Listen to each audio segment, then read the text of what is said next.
साथियों नमस्कार, आप देख रहे हैं सुशील कुमार उपाध्याय चैनल। साथियों, आज की हम विशेष रिपोर्ट उत्तराखंड राज्य से आप तक पहुंचाएंगे। वहां की जो प्रदेशाध्यक्ष है सुनीता पवार, इस विषम परिस्थिति में किस तरह से सरकार से लड़ रही है। उनका कहना है कि जब तक हम शिक्षा प्रेरकों को न्याय नहीं दिला दूंगी, लगातार हमारा संघर्ष जारी रहेगा।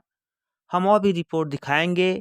उनकी पीड़ा भी उभर के आई है। साक्षरता कर्मियों के संदर्भ में उन्होंने क्या कहा है, उनका लगातार प्रयास का प्रतिफल आने वाले समय में साथियों निश्चित देखने को मिलेगा।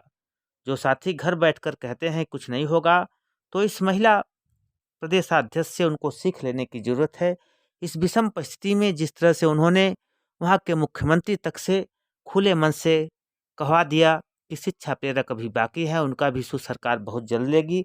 जिस तरह से उन्होंने वहाँ के महाराजा सतपाल जी महाराज से मिलकर अपने बहाली के लिए उनसे सुखद आश्वासन लिया और उन्होंने कहा कि हम शिक्षा प्रेरकों का बहाली कराऊंगा। यह वहाँ के प्रदेशाध्यक्ष सुनीता पवार की ही देन है। जो लोग घर बैठ के कहते हैं कि अब कुछ नहीं होगा, आप गलत सूचना देते हैं, तो निश्चित तौर पे साथियों आपको सुनीता पवार बनना पड़ेगा, तभी सफलता आपको मिल सकती है। नहीं तो आप घर बैठकर केवल अटपटांग कमेंट ही करते रह जाओगे। तो साथियों, कुछ पाना है तो आपको घरों से निकलना पड़ेगा। इस विषम परिस्थिति में जहां पर पूरे देश से साक्षरता कर्मियों के संघर्ष की खबर आ रही है, तो तमाम भाई जो प्रेरक हैं उनको घर बैठकर ही उनका बकाया मानदेय और संविदा बहाली चाहिए। तो निश्चित तौर पे साथियों, यदि आपको संविदा बहाली करनी है और आगे बढ़ना है, अपने खोए हुए मान सम्मान को प्राप्त करना है, तो आपको सुनीता बहन की तरह प्रयास करना पड़ेगा। उनका पीड़ा क्या बाहर निकल कर आई है, उस पर भी हम परिचर्चा करेंगे और क्या जानकारी आ रही है, किस तरह से उनका प्रयास चल रहा है।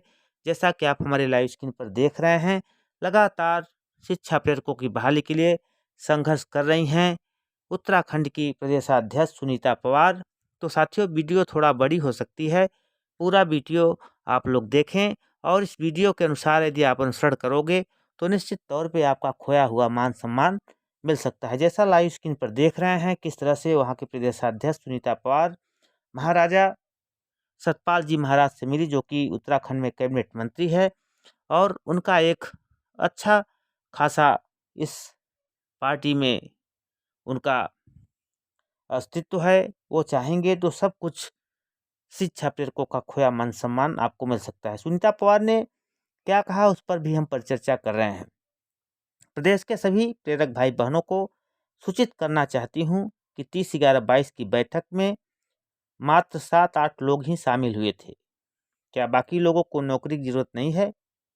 यही लगता है आप लोगों के क्रियाकलापों से। लेकिन हम जितना भी लोग थे, हमने बैठक भी की और कैबिनेट मंत्रियों से भी वार्ता की। हमने पर्यावरण मित्र में समायोजन के लिए भी सतपाल महाराज जी से मुलाकात की। मैंने उन्हें प्रेरकों की पीड़ा समझाई और ग्राम पंचायतों में शिक्षा प्रेरकों को पर्यावरण मित्र में समायोजन की मांग रखी, जिस पर उन्होंने अपनी पूर्ण सहमति दी और अपने पीआरओ को कहा कि मुख्यमंत्री को इस विषय में लेटर बनाओ। तो साथियों, सुनीता बहन की ही देन है कि जिस तरह से बड़ी खबर निकल कर आ रही है, जहां पर सतपाल महाराज ने पर्यावरण मित्र पद पर समायोजन के लिए अपने पीआरओ को आदेश दे दिया है। लेटर बन रहा है, बहुत जल्द लेटर मुख्यमंत्री के पास पहुंच सकता है और शिक्षा प्रेरकों को पर्यावरण मित्र के रूप में समायोजन की जो उम्मीद सतपाल महाराज ने जगाई है, उसके लिए बड़ी खबर निकल कर आ रही है। इस मुलाकात से हमें काफ़ी हर्ष महसूस हुआ कि हम वहाँ से सकारात्मक प्रतिक्रिया मिली। इसलिए एक बार फिर आप लोगों से निवेदन कर रही हूँ कि प्रदेश संगठन को मजबूत करो और घर से बाहर निकलो। धन के अभाव में हम भी ज़्यादा दिन काम नहीं कर सकते। प्रदेश अध्यक्ष की जिम्मेदारी से मैं देहरादून में 4 बार विजिट कर चुकी हूँ, एक यही प्रयास को लेकर कि कहीं सरकार को याद दिलाऊं कि अभी हम हार कर चुप नहीं बैठे हैं। लेकिन एक कहावत है कि कोई भी व्यक्ति बाहर वाले से डटकर मुकाबला कर सकता है, लेकिन जब लड़ाई अंदर से होती है तो हर हाल में आदमी हार जाता है। वहीं आज हमारे प्रेरकों का हाल है। इसलिए अंतिम बार कहती हूँ, जो आप धन लोग रोजगार चाहते हैं तो तन मन धन से हमारा साथ देहरादून में आकर दो। ग्रुपों में या कमेंट करके, लाइक करके आपका प्रयास हमें नहीं चाहिए। मैं चाहती हूँ कि मैं और मेरे साथी एक बार दिल्ली विजय बहुगुणा जी के पास भी जाऊं, ताकि वे भी मुख्यमंत्री पर दबाव बनाए। सतपाल जी महाराज ने तो बोल ही दिया है, इससे हमारा काम आसान हो सकता है, लेकिन ये तब ही संभव है जब हमारे पास कोच की व्यवस्था होगी। 5 लोगों के लिए दिल्ली जाने खाने रहने के लिए धन की व्यवस्था चाहिए, लेकिन आप लोगों ने तो समय दे सकते हैं, न ही खर्च देने को तैयार हैं। सोच लीजिए, फैसला आप लोगों को छोड़ देती हूँ। मुझे कोई प्रेरक कुछ नहीं कहेगा, मैं कभी अपनी जिम्मेदारी से पीछे नहीं हटी हूँ। कोशिश मेरी रही है और पूरी रहेगी, और फैसला तो सरकार के अनुसार होगा, मेरा केवल कर्म होगा।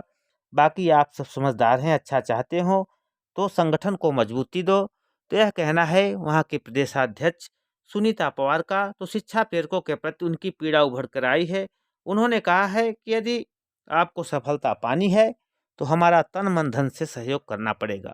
तो ऐसे साथी जो घर बैठकर केवल कमेंट कर रहे हैं कि साक्षरता कर्मियों का कुछ नहीं होगा, तो इस विषम परिस्थिति में जिस तरह से प्रदेशाध्यक्ष सुनीता पवार ने कैबिनेट मंत्री सतपाल जी महाराज से मिलकर एक आईना दिखाई है, जिस तरह से सतपाल महाराज जी पर्यावरण मित्र के रूप में शिक्षा प्रेरकों की बहाली के लिए कदम बढ़ाए हैं, और उन्होंने अपने पीआरओ को भी आदेश दे चुके हैं, किसी तरह का पत्र मुख्यमंत्री को लिखकर भेजो और इस पर मुहर लगवाओ। साथियों, आपको मालूम है कि सुनीता पवार लगातार तमाम मंत्रियों के साथ साथ चुनावी समय में मुख्यमंत्री से भी मिली थी, और मुख्यमंत्री द्वारा खुले मन से घोषणा की गई थी, हमने सभी का समायोजन कर दिया है, अभी केवल साक्षरता कर्मी छूटे हैं, उनके प्रति भी सरकार सोच रही। तो साथियों, जिस तरह से बड़ी खबर आ रही है, जहां पर लगातार प्रयास का प्रतिफल आने वाले समय में आपको देखने को मिलेगा। जिस तरह से तमाम कैबिनेट मंत्रियों से भी हमने वार्ता की, हमने पर्यावरण मित्र में समायोजन के लिए सतपाल महाराज जी से भी मुलाकात की। इसके संदर्भ में मैं पूर्व में वीडियो बनाया था, आपको बताया था कि सतपाल जी महाराज की तरफ से सकारात्मक शिक्षा प्रेरकों को आश्वासन मिला है।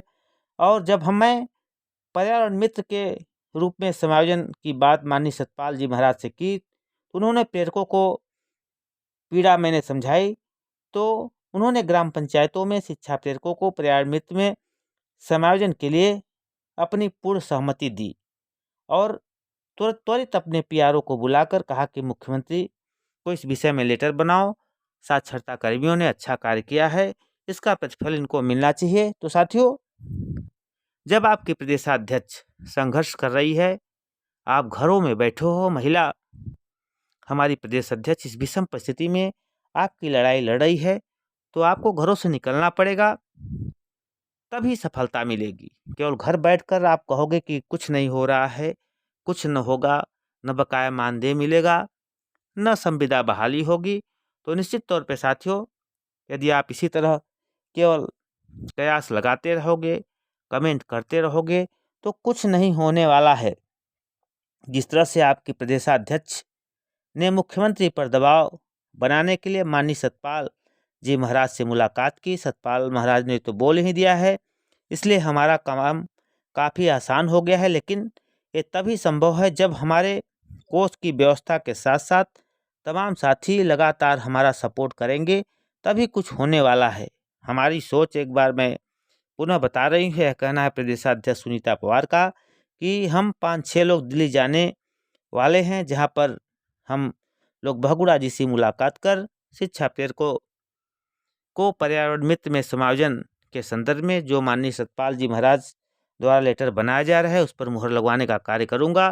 ये तमाम मंत्रियों का दबाव शासन स्तर से होगा, तो निश्चित तौर पे आने वाले समय में शिक्षा प्रेरकों की बहाली पर्यावरण मित्र के रूप में आपको उत्तराखंड में देखने को मिल सकता है, क्योंकि शिक्षा प्रेरकों की पीड़ा मुख्यमंत्री तक पहुंच चुकी है। मुख्यमंत्री ने खुले मन से भी इसकी घोषणा कर चुके हैं कि तमाम साथियों, तमाम विभागों में संविदा कर्मचारियों के संदर्भ में सरकार ने एक्शन ले लिया है, सबका समायोजन हो चुका है, केवल अब साक्षरता कर्मी बाकी हैं। तो साथियों, जिस तरह से लगातार आपका प्रदेश संगठन प्रयास कर रहा है, उसका आपको साथ देना पड़ेगा। केवल कोरे आश्वासन, कोरे बयानबाजी, उल्टा सीधा लिखने, कमेंट करने से किसी का भला होने वाला नहीं है। तो हम पूरे देश के साक्षरता कर्मियों से अपने चैनल के माध्यम से निवेदन करते हैं, जो भी साथी इस वीडियो को देख रहे हैं, इस वीडियो को ज़्यादा से ज़्यादा शेयर करें, पूरे देश में इस वीडियो को फैलाएं। जिस तरह से सुनीता पवार बहन ने संघर्ष किया है, आज एक आशा की किरण जगी है। ऐसी ही जंग पूरे देश में देखने को मिले।